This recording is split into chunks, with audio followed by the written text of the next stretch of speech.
Perkenalkan, nama saya Fajarun Andi Masa Musir dengan NIM 8020230156. Perkenalkan, nama saya Topan Herlambang dengan NIM 8020220186. Perkenalkan, nama saya Padika Pramudita dengan NIM 8020230120. Perkenalkan, nama saya Rizky Nuraenda dengan NIM 8020230169. Perkenalkan, nama saya Ali Billy Pratama dengan NIM 0224. Demikianlah kami akan mempresentasikan hasil kerja kelompok kami. Saya akan membacakan tujuan dan fungsionalitas aplikasi. Pertama, mari kita bahas tujuan dan fungsionalitas aplikasi ini. Tujuan utama dari aplikasi ini adalah untuk mengelola inventaris apotek. Ini mencakup menambahkan obat baru, melihat daftar obat, memperbarui catatan yang ada, dan menghapus catatan. Aplikasi ini menggunakan API eksternal untuk menyimpan dan mengelola data yang memastikan informasi terpusat dan mudah diakses. Keuntungan lain dari menggunakan API eksternal adalah memudahkan integrasi dengan sistem lain dan memungkinkan akses data dan berbagai perangkat. Cara kerja dan implementasi kode. Selanjutnya, mari kita lihat cara kerja aplikasi dan implementasi kodenya. Aplikasi ini ditulis dalam C# dan memanfaatkan kelas web client untuk permintaan HTTP dalam berinteraksi dengan API. Terdiri dari beberapa metode yang sesuai dengan fungsionalitas yang berbeda. Tambah data untuk menambahkan obat baru, lihat data untuk melihat daftar obat, edit data untuk memperbarui catatan, dan hapus data untuk menghapus data. Ini memungkinkan input pengguna untuk data yang obat, membuat objek obat, mengonversinya ke JSON, dan mengirim permintaan POST ke API untuk menambahkan catatan baru.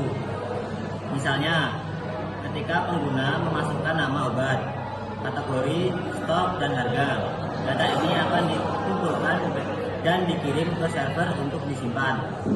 Proses ini memastikan bahwa setiap data yang dimasukkan tercatat dengan baik dan dapat diakses kapan saja. Selanjutnya, lihat data. Metode ini mengirim permintaan GET ke API untuk mengambil daftar obat, lalu mengonvensi respon JSON untuk mengambil data. Data yang diambil kemudian diubah menjadi objek yang bisa ditampilkan di konsol, sehingga pengguna dapat melihat daftar obat yang ada.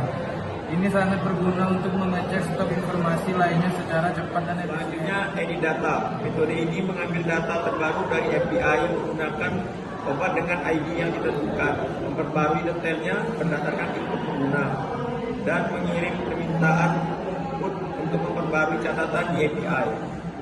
Dengan metode ini, pengguna bisa memperbarui informasi yang mungkin berubah, seperti harga atau jumlah stok.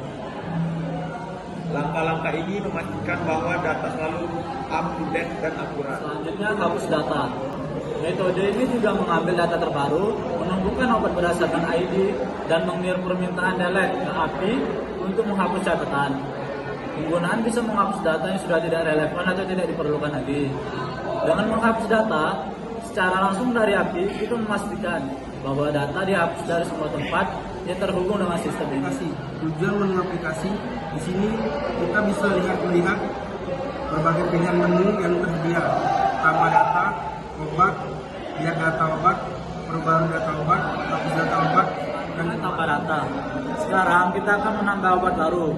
Misalkan nama obatnya antivida, kategorinya obat MAF, stoknya ada 80 dan harganya sekitaran 7.000.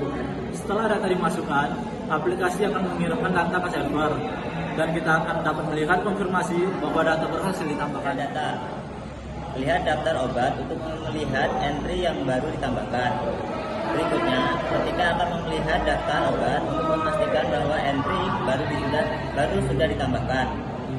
Aplikasi akan mengirim permintaan GET ke API dan menampilkan semua data obat yang sudah ada.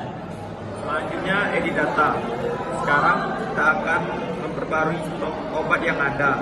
Di sini misalnya saya akan mengubah data obat dengan ID 4. Saya akan mengubah namanya menjadi Bodrexit, kategorinya menjadi generik, stoknya menjadi 33 dan harganya menjadi Rp1.000. Selanjutnya hapus data, hapus obat dan tunjukkan daftar yang diperbarui.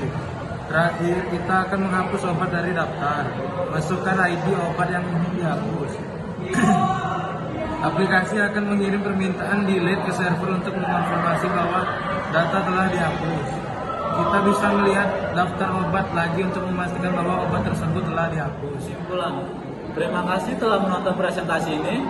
Saya harap presentasi ini memberikan pemahaman yang jelas tentang aplikasi, fungsionalitasnya, dan cara kerjanya.